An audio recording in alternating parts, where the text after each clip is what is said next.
Hello tout le monde, j'espère que vous allez tous très bien. Aujourd'hui je reviens dans une nouvelle vidéo dans laquelle je vais vous parler des stages à l'université sous forme de FAQ pour que ce soit plus simple, pour pouvoir répondre précisément à vos questions et vos interrogations. J'espère que ça vous aidera et je vous laisse tout de suite avec la vidéo. Du coup, juste pour remettre un peu dans le contexte, moi je suis en fac de biologie, donc pour ceux qui ne me connaissent pas, et je suis actuellement en première année de master. J'ai fait 2 stages et un bénévolat, on va dire. Et là je vais attaquer mon 3e stage, donc qui est un stage beaucoup plus long que les précédents puisque c'est un stage qui dure un peu plus de 2 mois que je vais réaliser donc à l'étranger. Je vais répondre à vos questions tout de suite, je vais pas attendre parce que sinon on y est jusqu'à demain. Je les ai toutes sélectionnées sur Instagram en story. Tu as trouvé comment et où à Dijon ton stage? Donc mes premiers stages que j'ai effectués en L2 en février, donc qui était un stage optionnel qu'on pouvait prendre dans une option. Et après j'ai fait un stage qui était facultatif pendant les vacances, voilà, pour grossir un peu mon CV on va dire. Et donc comment j'ai trouvé ce stage? C'est une amie qui avait demandé ce stage. Et je lui ai dit moi je trouve pas de stage, est-ce que tu crois que ce serait possible qu'ils me prennent? Parce que j'avais pas du tout pensé qu'une structure comme ça pouvait prendre en stage. Donc si, on peut vous prendre en stage au Muséum d'Histoire Naturelle. Du coup donc je lui ai demandé. Et il m'a accepté et voilà, ça s'est fait tout simplement. Et sinon, donc j'ai fait mes 2 stages dans cette structure avec la même personne. Et ensuite, donc j'ai fait du bénévolat à l'étranger. Et là, je suis en stage encore à l'étranger. Du coup, je vais sauter à la question qui est un peu reliée. Comment fait-on pour trouver un stage? Alors, il y a différentes façons d'en trouver. Déjà, une des premières choses, c'est de s'inscrire à des listes de diffusion que l'on peut trouver sur certains sites internet. Donc ça dépend de votre domaine. Nous, on a une liste de diffusion en écologie dans laquelle on s'inscrit et toutes les semaines, on reçoit des offres de stage, de master, de licence, de doctorat. C'est une première possibilité. Ensuite, une seconde possibilité, c'est nous, quand on avait ce stage-là, les structures envoyaient des mails à notre responsable de master qui nous donnait les propositions de stage. On en avait généralement, nous on en avait une dizaine à peu près. Qui ont été envoyés pour nous, pour notre classe, donc on est 16 dans notre classe. Voilà, donc moi personnellement je n'ai postulé à aucune parce qu'il n'y en avait aucune qui m'intéressait, mais il y avait plusieurs domaines différents on va dire. Encore une autre possibilité, c'est de contacter vos profs, ils ont des contacts etc. et ils peuvent vous aider, surtout en plus s'ils sont dans un domaine que vous voulez étudier. Moi par exemple j'ai demandé à un de mes profs un stage qui a fait un peu de la primato et c'est lui qui m'a dégoté, on va dire ça comme ça. C'est lui qui m'a trouvé mon stage à l'étranger que je vais faire dans 3 semaines. Du coup, faut vraiment demander à ses profs parce que ça peut être vraiment très intéressant. Je connais plein de gens dans ma classe qui ont fait ça et qui ont trouvé un stage comme ça. Et sinon, vous pouvez faire aussi d'une autre manière. Donc ça, c'est ce que j'ai fait avant de demander à mes profs. C'est chercher sur internet des revues scientifiques, des anciens stages, enfin des anciennes propositions de stage.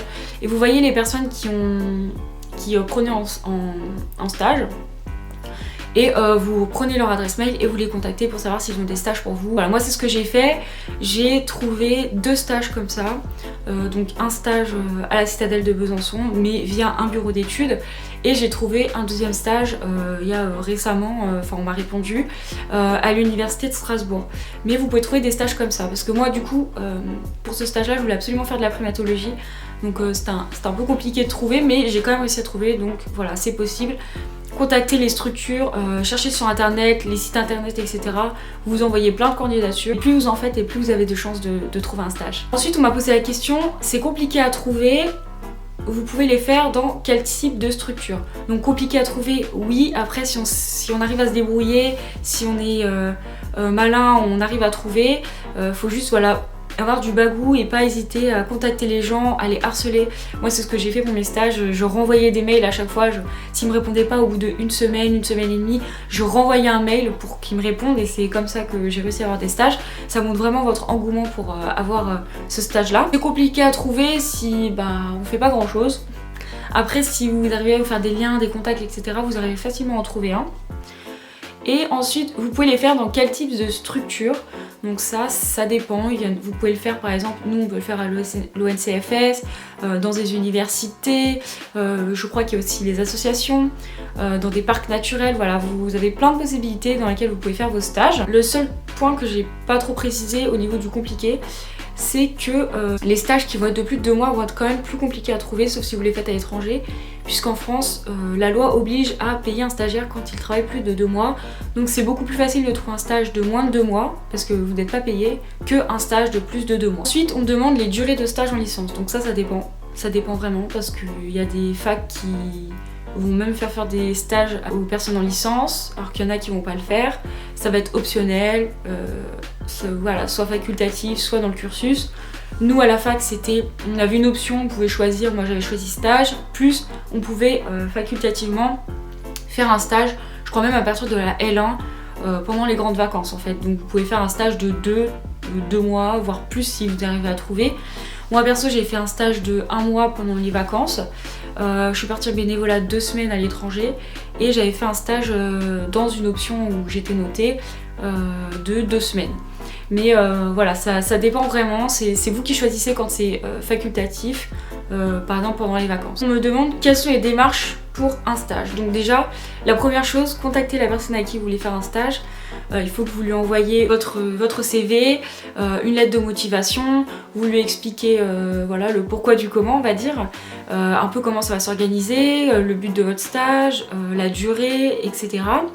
Et ensuite vous avez une convention de stage que vous allez remplir, une convention type que va vous donner votre université, voilà, avec le titre du stage, le lieu du stage, toutes les conditions en plus, si vous devez travailler de nuit, le week-end, etc. Enfin, il y a pas mal de choses comme ça dans ce document.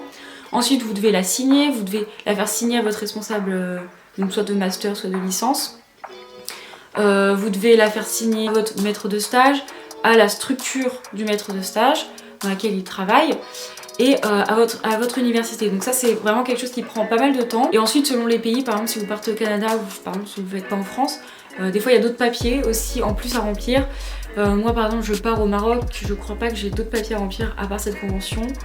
Parce que des fois il y a des papiers un peu de mutuelle, tout ça. Et donc après il y aura d'autres papiers aussi pour les fiches de notation, tout ça quoi. Une fois que tout ça est fait, bah, vous pouvez partir en stage, il n'y a pas de problème. Il faut absolument que votre convention soit signée, sinon vous ne pouvez pas partir en stage. Ensuite, on demande combien de temps à l'avance il faut s'y prendre pour demander un stage. Plusieurs mois à l'avance, ça c'est clair et net, parce que pour vous dire, moi je m'y prends depuis octobre, j'ai commencé à envoyer mes demandes. Je suis sûre que j'ai un stage depuis décembre, et là on est bientôt fin février, on est le 18 je crois. Ma convention n'est toujours pas signée, voilà, enfin elle a toujours pas fini d'être signée. Surtout qu'en plus c'est à l'étranger, donc c'est un peu plus long parce que tout s'envoie par mail. Vous n'êtes pas forcément proche de votre maître de stage, donc ça prend beaucoup plus de temps. Et donc voilà, il faut vraiment s'y prendre pas mal de temps à l'avance parce que sinon vous n'aurez pas forcément un stage que vous voulez. Et s'il y a des propositions de stage, bah, quand vous allez les demander, vous les aurez pas forcément. D'autres gens seront peut-être pris avant vous et auront le stage. C'est pas trop compliqué de faire un stage à l'étranger. Donc ça, encore une fois, il y a des fois un peu plus de papier, tout ça. Mais sinon, c'est surtout plus compliqué, on va dire, si vous avez besoin d'aide financière pour pouvoir bouger parce que vous n'avez pas forcément les moyens. Donc là, c'est un peu plus de démarches administratives, on va dire, parce qu'il faut faire des papiers, il faut, enfin, voilà, faire des demandes, etc. Donc c'est un peu plus chiant. Mais sinon, c'est pas si compliqué que ça. Quelles sont les aides financières qui sont disponibles? Donc ça dépend de votre université, de votre région. Généralement, vous pouvez avoir des aides de mobilité internationale par université. Vous pouvez avoir des aides Erasmus+, si vous partez dans un pays de l'Union européenne. Vous pouvez avoir des aides de votre région. Vous pouvez avoir des aides de l'État. Donc voilà, ça c'est à vous de vous renseigner, ça dépend des conditions. Généralement, il faut un minimum de temps de stage. Et des fois un maximum, pas plus de 6 mois. Après, moi je m'y connais pas vraiment trop bien, donc ça c'est à vous de vous renseigner sur internet. Enfin, je vais finir avec une question qui est vraiment très intéressante, qui est quels sont les éléments à mettre dans une lettre de motivation pour un stage? Moi avant, clairement, je savais pas faire une lettre de motivation. Moi je pensais savoir en faire une. Et cette année, notre prof, dans un module communication, nous a appris à en faire, en tout cas nous a envoyé des documents. Et vraiment, ça m'a beaucoup aidé. Donc je vous conseille, si vous avez la possibilité d'assister à des genres de conférences, des cours pour écrire, pour faire son CV, pour faire des lettres de motivation, je vous conseille vraiment de le faire parce que ça m'a vraiment aidé et je pense que c'est pour ça aussi que j'ai été acceptée dans plusieurs structures pour faire un stage. C'est parce que j'avais bien rédigé ma lettre avec ce format-là. Donc en fait, ce qu'il faut faire, c'est raconter qui on est, pourquoi on veut faire ça. Il faut vraiment démontrer qu'on veut vraiment faire ça. C'est ça qui nous motive, c'est voilà, notre lettre motive.